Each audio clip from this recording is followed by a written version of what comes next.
Enak sih kalau lu nanyanya sama kucing. Si Bapak.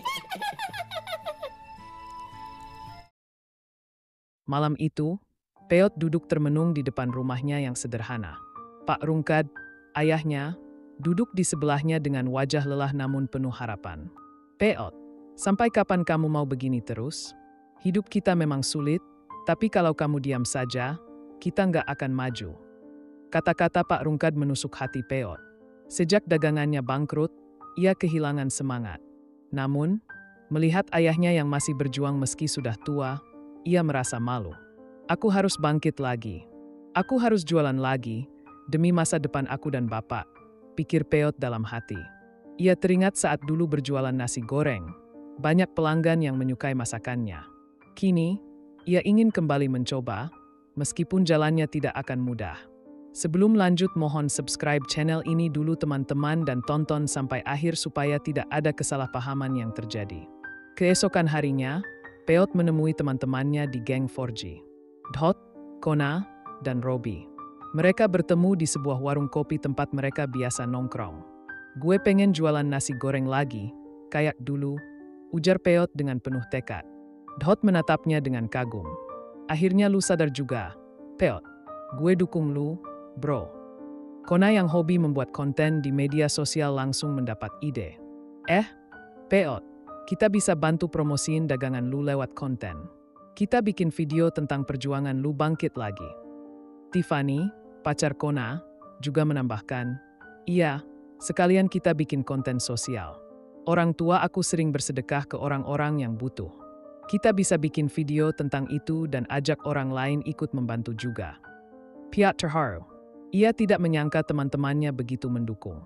Semangatnya semakin berkobar. Sementara itu, Robi juga memiliki rencana sendiri. Ia baru saja menerima uang dari adiknya, Lisa. Lisa telah menjual rumah mereka kepada Bang Topan, dan sebagai kakak, Robi mendapat bagian dari hasil penjualan itu. Gue pengen buka bengkel, kata Robi tiba-tiba. Semua menatapnya dengan kaget. Serius lu? Tanya Dhot. Robi mengangguk. Ayah, gue udah lama suka ngoprek motor. Daripada uang ini gue habisin gak jelas, mending gue pakai buat usaha. Gue mau ubah nasib. Piot tersenyum. Gila, kita sama-sama bangkit nih.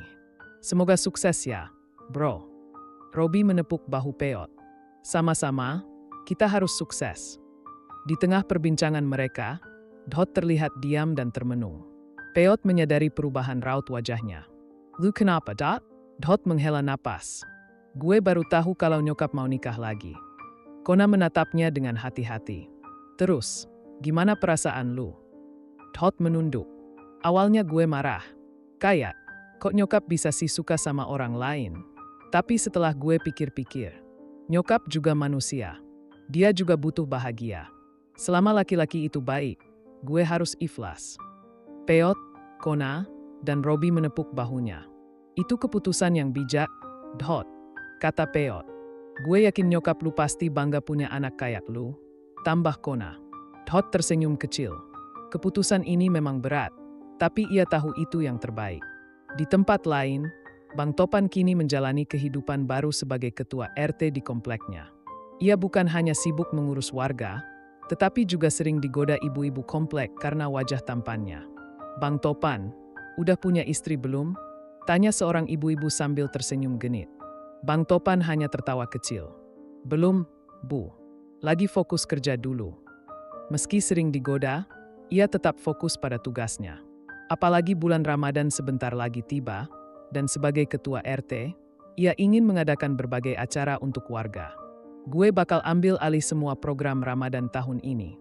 Gue butuh bantuan kalian, geng 4G, kata Bang Topan saat bertemu dengan mereka. Geng 4G langsung setuju. Gue bisa bantu dari segi konten, biar makin banyak yang tahu kegiatan di komplek, ujar Kona. Gue bisa nyumbangin nasi goreng buat acara buka puasa, kata Peot dengan semangat. Bengkel gue bisa jadi tempat nongkrong anak-anak muda sambil nunggu buka, tambah Robi. Dhot pun mengangguk. Dan gue bisa bantu apa aja yang perlu dibantu. Bang Topan tersenyum. Mantap, ini baru tim yang solid. Bulan Ramadan tiba, dan semua rencana mulai berjalan. Peot kembali berjualan nasi goreng. Berkat promosi dari Kona dan Tiffany, dagangannya laris manis. Kona dan Tiffany membuat konten sosial tentang sedekah. Video mereka viral, dan semakin banyak orang yang ikut membantu. Robbie membuka bengkel. Awalnya sepi, tapi karena kerja kerasnya, bengkel mulai dikenal. Dot akhirnya menerima pernikahan ibunya dan bahkan hadir di acara pernikahan dengan hati yang lapang. Bang Topan sukses menjalankan program Ramadan di komplek. Dari buka puasa bersama hingga santunan anak yatim. Mereka semua telah melewati masa sulit, tetapi kini mereka bangkit. Dengan saling mendukung, geng 4G membuktikan bahwa perubahan itu mungkin. Ramadan kali ini bukan hanya bulan penuh berkah, tapi juga bulan kebangkitan bagi mereka semua. Ramadan telah berlalu, menyisakan banyak perubahan besar dalam hidup Peot, Robbie, Dot, Kona, dan tentu saja Bang Topan. Masing-masing dari mereka telah memulai perjalanan baru, tapi kisah ini belum berakhir. Lebaran membawa berkah besar bagi Peot. Dengan promosi yang gencar dari Kona dan Tiffany, serta dukungan dari geng 4G, warung nasi gorengnya semakin dikenal. Bahkan, pelanggan mulai berdatangan dari luar komplek. Namun, masalah datang ketika Peot menyadari bahwa stok bahan bakunya tidak mencukupi untuk memenuhi permintaan pelanggan. Gue nggak nyangka bakal seramai ini. Tapi kalau gini terus, gue takut nggak bisa ngehandle sendiri, kata Peot saat nongkrong bareng geng 4G. Robbie mengusulkan, kenapa nggak cari karyawan aja? Gue kenal anak-anak bengkel yang butuh kerjaan sampingan. Dot menimpali, atau lu bisa ajak bapak lu buat bantuin. Peot terdiam. Ia memang ingin melibatkan Pak Rungkad, tapi ia juga tidak ingin ayahnya terlalu capek. Akhirnya, ia memutuskan untuk merekrut 2 pegawai, sementara Pak Rungkad hanya membantu sebisanya di rumah. Keputusan ini membuat bisnis Peot semakin lancar. Bahkan, ia mulai berpikir untuk membuka cabang kecil di dekat bengkel Robbie. Bengkel Robbie kini mulai ramai. Berkat bantuan dari teman-temannya dan sisa modal yang ia kelola dengan baik, ia bisa membeli peralatan yang lebih lengkap. Suatu hari, Lisa, adik Robbie, datang berkunjung. Bang, gue bangga sama lu. Akhirnya lu bisa punya usaha sendiri, kata Lisa sambil tersenyum. Robbie mengangguk. Gue nggak akan nyanyain kesempatan ini, Liz. Lu udah bantu gue banyak, sekarang giliran gue buat buktiin kalau gue bisa sukses. Namun, tantangan baru muncul ketika seorang pelanggan membawa motor yang rusak parah dan meminta Robbie untuk memperbaikinya dalam waktu singkat. Gue butuh motor ini buat kerja besok, bro. Lu bisa nggak? Robbie menatap motor itu dengan ragu. Ini bukan pekerjaan mudah. Tapi ia tidak ingin mengecewakan pelanggan. Bersama timnya, ia begadang semalaman untuk menyelesaikan perbaikan.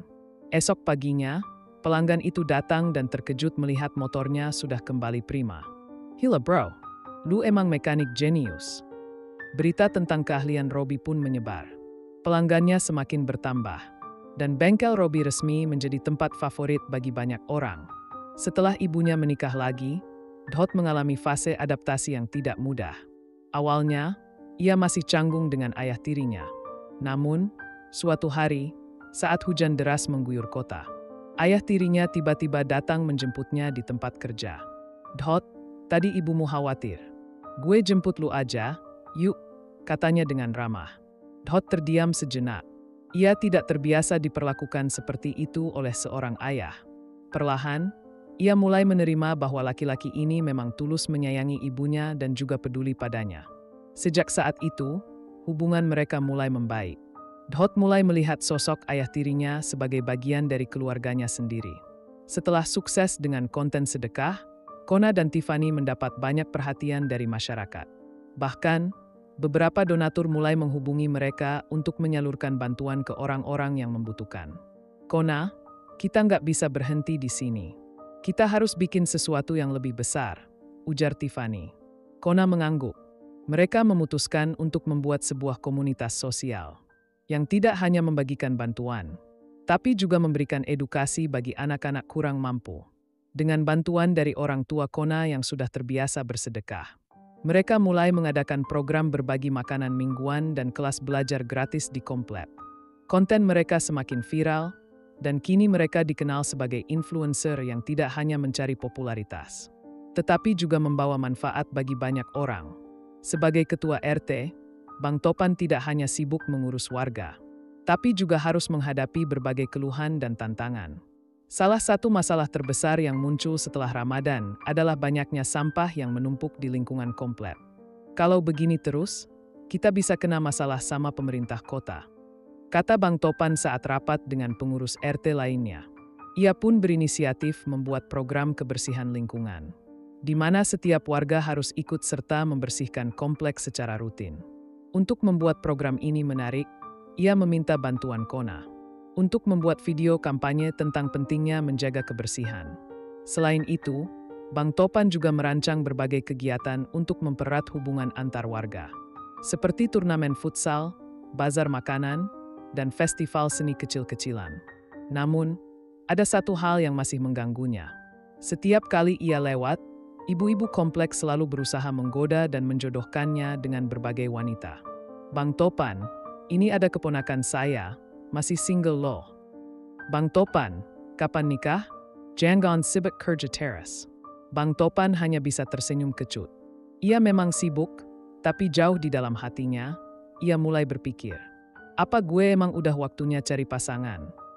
Hari-hari terus berlalu, dan geng 4G semakin sibuk dengan kehidupan masing-masing. Peot semakin sukses dengan warung nasi gorengnya. Robi mengembangkan bengkel dengan layanan baru. Dot menemukan keseimbangan dalam hidupnya. Kona dan Tiffany memperluas dampak sosial mereka, dan Bang Topan semakin matang sebagai pemimpin warga. Meskipun mereka kini punya jalan masing-masing, mereka tetap menjadi sahabat yang selalu mendukung satu sama lain. Suatu malam, mereka kembali berkumpul di tempat biasa, mengenang masa-masa sulit yang telah mereka lewati. Siapa sangka ya, dulu kita cuma anak-anak yang gak jelas arah. Sekarang kita semua punya tujuan, kata Peot. Dot tersenyum. Hidup emang gak bisa ditebak. Tapi satu yang pasti, kita tetap geng 4G sampai kapanpun. Mereka semua tertawa dan bersulang dengan es teh manis masing-masing. Masa depan memang masih panjang, tapi satu hal yang mereka tahu, apapun yang terjadi, mereka akan selalu ada untuk satu sama lain.